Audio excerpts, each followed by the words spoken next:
Hello प्यारे बच्चों, welcome back to organized knowledge channel. आज की वीडियो में डिस्कस करेंगे worksheet number 88 for class 10th विषय विज्ञान। और ये वर्कशीट आपके लिए 19 फरवरी 2021 के लिए शेड्यूल की गई है।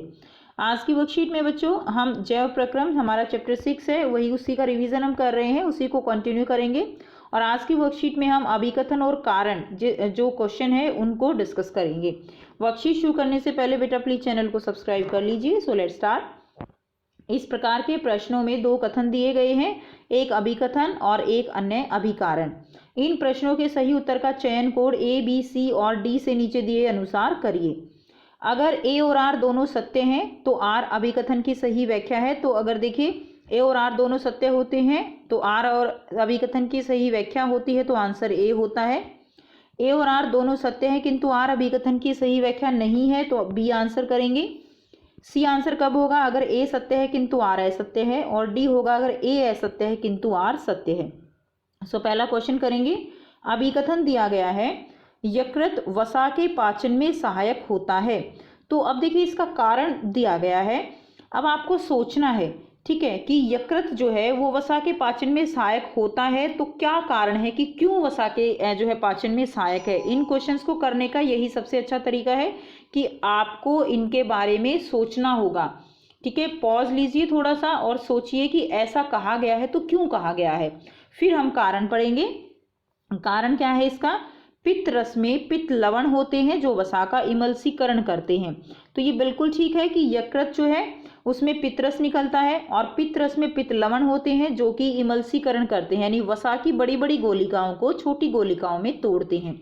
तो बेटा इसमें ए भी सत्य है, आर भी सत्य है, और जो आर है वो अभिकथन की सही व्याख्या करता है। तो इसका आंसर क्या हो जाएगा? तो देखिए ए और आर दोनों सत्य हैं और आर अभिकथन की सही व्याख्या कर रहा है, तो आंसर हमारा ए हो जाएगा। तो इस तरह से आपको इन क्वेश्चंस की प्रैक्टिस करनी है। सेकंड देखिए, ट्रिप्सिन अभिकथन दिया गया है, ट्रिप्सिन अग्नाशय में स्रावित होता है। तो बिल्कुल ठीक है, ट्रिप्सिन जो है वो कहाँ से स्रावित होता है? अग्नाशय से स्रावित होता है। नेक्स्ट है, कारण क्या दिया गया है कि ट्रिप्सिन जो है वो एक एंजाइम है जो कि प्रोटीन के पाचन में सहायक होता है। तो ट्रिप्सिन अग्नाशय से स्रावित होता है, क्यों? क्योंकि उसको एक जो प्रोटीन है उसका जो पाचन है वो करना है। तो यानी इसका कारण भी सही दिया गया है। ठीक है, तो ये इसका आंसर भी हमारा क्या हो जाएगा? ए हो जाएगा, कि अभिकथन भी ठीक है और उसके जो कारण दिया गया है वो भी उसको उसकी व्याख्या कर रहा है। तो सेकंड का आंसर भी ए हो जाएगा। नेक्स्ट देखते हैं तीसरा। अभिकथन दिया गया है पचे भोजन का अवशोषण शुदांत्र में होता है। तो जो पचा भोजन है उसका शुदांत्र में अवशोषण होता है जहां पर दीर्घ रोम होते हैं। तो ये बिल्कुल ठीक है। इसका कारण क्या दिया गया है कि जो दीर्घ रोम है वो बृहदांत्र में भोजन के पाचन में सहायक होता है। तो बेटा ये जो है इसका ये गलत दिया गया है। ठीक है, बृहदांत्र में भोजन के पाचन में सहायक नहीं होता। ठीक है, तो ये जो है इसका गलत हो गया। अब देख लेते हैं कि हमारा अभिकथन ए ठीक है और आर हमारा गलत है, तो हमारा आंसर कौन सा होगा? देखिए ए हमारा ठीक है लेकिन आर हमारा गलत है, तो हमारा आंसर क्या हो जाएगा? सी। तो जो है ये आंसर, इसका क्या आंसर हो जाएगा? इसका आंसर हमारा सी हो जाएगा। नेक्स्ट देखिए नंबर 4। अभिकथन दिया गया है रक्षी कोशिका स्टोमेटा के छिद्र का खुलने एवं बंद होने का कार्य करती हैं। तो ये बिल्कुल ठीक है कि जो स्टोमेटा होता है उसके दोनों तरफ जो रक्षी कोशिकाएं होती हैं वो इसको बंद होने और खुलने में सहायता करती हैं। कारण क्या है कि स्टोमेटा का छिद्र विसरण द्वारा गैसों के आदान प्रदान का स्थान है।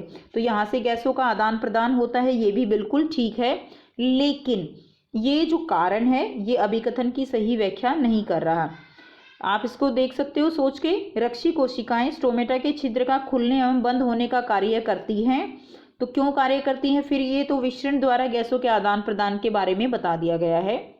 तो ये दोनों ठीक हैं लेकिन ये इसकी सही व्याख्या नहीं कर रहा है, तो हमारा आंसर बी हो जाएगा। ठीक है, आंसर क्या होगा? बी हो जाएगा। ठीक दोनों है लेकिन व्याख्या नहीं कर रहा। प्रश्न 5 है, लार में अमाइलेज एंजाइम होता है। अभिकथन दिया गया है, बिल्कुल ठीक है, लार में अमाइलेज एंजाइम होता है और अमाइलेज प्रोटीन का पाचन करता है। तो बेटा अमाइलेज कार्बोहाइड्रेट का पाचन करता है, प्रोटीन का पाचन जो है वो पेप्सिन करता है, ठीक है। तो ये जो है क्या हो जाएगा, गलत हो जाएगा। तो इसमें हमारा अभिकथन क्या है, ठीक है, कारण गलत है, तो इसका आंसर भी क्या होगा, सी हो जाएगा। तो हमने देखा हमारा पहला जो आंसर है वो क्या है, यहाँ पे लिख दे रही हूँ। पहले का आंसर हमारा ए है, दूसरे का भी ए है, तीसरे का सी है, चौथे का आंसर हमारा बी है और पांचवे का आंसर हमारा सी हो जाएगा। तो ये हो गई आपकी आज की वर्कशीट बेटा। और इस तरह के क्वेश्चंस आपके लिए काफ़ी स्कोरिंग है, इनकी आप ज़्यादा से ज़्यादा प्रैक्टिस कीजिए।